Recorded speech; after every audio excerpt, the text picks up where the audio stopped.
नमस्कार, मेरा नाम डॉक्टर जोशिता पंता है। मैं Fortis hospital medical services team में डिप्टी मैनेजर हूँ। आज हम यहाँ पे मिले हैं डॉक्टर उमा डांगी मैम के साथ to discuss on the uterine cancer. Thank you ma'am for coming. So Dr. Uma Dangi is our senior consultant in medical oncology and she has been an assistant professor in Tata Memorial Hospital. So ma'am, आज हम discuss करेंगे uterine cancers के बारे में. So just starting with the first query or the question I can say, are uterine cancers and the endometrial cancers same? तो uterus basically गर्भाशय की जो थैली रहती है उसके हिस्से होते हैं या भाग होते हैं. तो एंडोमेट्रियम जो एक भाग है उस थैली का पार्ट है, तो इसका जो कैंसर होता है उसको एंडोमेट्रियल कैंसर कहते हैं. इसके अलावा सार्कोमा हो सकता है. सर्विक्स जो है ये भी एक गर्भाशय की थैली का हिस्सा है और इसका भी कैंसर हम इस सर्वाइकल कैंसर जो है ये भी एक हिस्सा होता है यूट्रस का. मैम, यूट्राइन कैंसर सिर्फ फीमेल्स में जो एल्डरली होती है उन्हीं में होता है या it can happen in younger generation? तो यूट्राइन कैंसर यूजुअली हम एल्डरलीज में ही देखते हैं, लेकिन ऐसा नहीं है कि यंग एज में नहीं हो सकता है. तो काफ़ी समय हम आजकल देख रहे हैं कि 30s 50s to 50 के रेंज में भी काफ़ी विमेन आ रहे हैं एंडोमेट्रियल कैंसर के साथ. 50 के बाद हम ज़्यादा कॉमन पाते हैं, लेकिन अर्ली एज में भी हम देख रहे हैं. तो it is not restricted to the elderly population. So अगर आपको कोई सिम्टम है, आपको ऐसा नहीं लगना चाहिए कि हाँ मेरी उम्र इतनी नहीं है तो मुझे नहीं हो सकता. तो दैट जो सेंस ऑफ सेफ्टी रहता है वो नहीं होना चाहिए. कोई भी सिम्टम है और इसका मेन सिम्टम होता है कि ब्लीडिंग, जो नॉर्मल पीरियड नहीं है, ऐसी ब्लीडिंग अगर हो रही है तो ये एक सिम्टम होता है एंडोमेट्रियल कैंसर का. तो इसके लिए तुरंत जांच करवाना बहुत ज़रूरी है. So basically irregular bleeding और heavy bleeding can be a cause of this. Heavy bleeding से ज़्यादा इंटरमेंस्ट्रुअल ब्लीडिंग जिसे बोलते हैं, जैसे कि पीरियड के बीच में ब्लीडिंग होना, तो उसके लिए that can be a symptom of endometrial. Ma'am, in case there is endometrial cancer, इस केसेस में हमारे को पूरा यूट्रस रिमूव करना पड़ता है क्या? तो इसमें कैसा है कि हाँ, अगर एंडोमेट्रियल कैंसर है, हाई ग्रेड है, एल्डरली एज है, तो हम रेकमेंड करते हैं जो कंप्लीशन सर्जरी होती है एंडोमेट्रियल कैंसर की, उसमें यूट्रस, ओवरीज, लिम्फ नोड्स, ये सारी चीज़ें निकलनी होती हैं. लेकिन कभी कभी जैसे मैंने कहा कि आजकल यंग एज में भी हम देख रहे हैं, और ऑब्वियसली यंग एज में women who have not completed their family, they want to go ahead, मतलब जिनको फैमिली बनानी है अभी, तो इसमें अगर लो ग्रेड का कैंसर है तो फिर हम उसको कभी कभी we can try to conserve the uterus. कुछ अलग तरीके से दवाइयाँ दे के उसको हम कंजर्व करने की कोशिश कर सकते हैं. लेकिन हाँ, ये जानते हुए कि जैसे ही फैमिली कंप्लीट होती है और हमको उस पर थोड़ा सा एक्टिवली सर्वेलेंस पे रखना पड़ता है, स्कैन्स करके या टेस्टिंग करके, और जैसे ही फैमिली कंप्लीट होती है तो जल्द से जल्द वो यूट्रस निकालना चाहिए. सो मैम, फाइब्रॉइड्स की बात करते हैं, आजकल बहुत कॉमन हो गया है. So is it a type of a uterine cancer और can it lead to a cancerous process?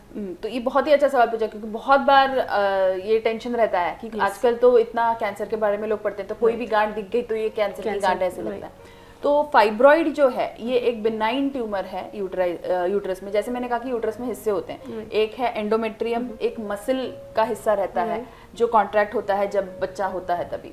तो ये मसल का जो ट्यूमर होता है उसको हम फाइब्रॉइड या लियोमायोमा कहते हैं. ये बिनाइन है. बिनाइन मतलब कि ये कैंसर नहीं है और इसमें आगे चल के कैंसर होने की शक्यता भी बहुत कम रहती है. लेकिन हाँ, अगर कोई फाइब्रॉइड बहुत ज़्यादा बड़ा है जिसमें कोई कैरेक्टरिस्टिक्स हैं, जैसे कि ज़्यादा वैस्कुलैरिटी लग रही है इमेजिंग पे, तो ऐसी स्थिति में इसमें एक अलग टाइप का कैंसर जिसे हम लियोमायोसार्कोमा ये कहते हैं, ये होने के चांसेस रहते हैं. लेकिन उसको हम फॉलोअप पे भी रख सकते हैं अगर बहुत छोटा है तो. हर फाइब्रॉइड कैंसर नहीं है और आगे चल के भी कैंसर होने की रिस्क बहुत कम रहती है. मैम, पैप स्मीयर की बात करते हुए, पैप स्मीयर जो एक किस्म का टेस्ट है, does it help in diagnosing of the uterine cancer? Pap smear एक यूज है सर्वाइकल कैंसर के लिए सिर्फ. सो अगर एंडोमेट्रियल कैंसर है या लियोमायोसार्कोमा है तो इसके लिए pap smear is not useful. Pap smear सिर्फ सर्वाइकल कैंसर को अर्ली डिटेक्ट कर सकता है. So ma'am, what are the other test that can help us? So mainly अगर ब्लीडिंग हो रहा है तो यूजुअली होता है कि सोनोग्राफी कराओ, सोनोग्राफी में कुछ दिखता है तो हम हिस्ट्रोस्कोपी यानी कि स्कोप डाल के या फिर बायोप्सी कराते हैं. तो इसमें यूजुअली डायग्नोसिस कंफर्म हो जाता है कि ये एंडोमेट्रियल कैंसर है या नहीं है. मैम अभी बात करते हुए ओरल कॉन्ट्रासेप्टिव्स की, क्या उनकी वजह से यूट्राइन कैंसर होने के चांसेस होते हैं?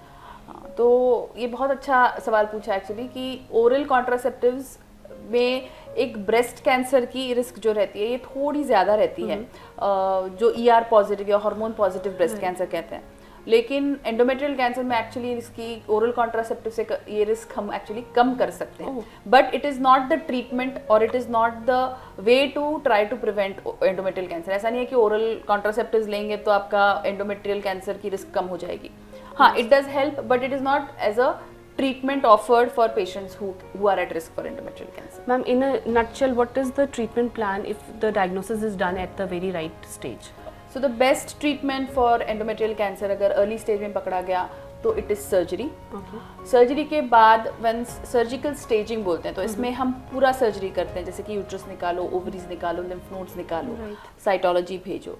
इसमें हम उसका फाइनल स्टेज डिसाइड करते हैं कि भाई इसकी स्टेज क्या है।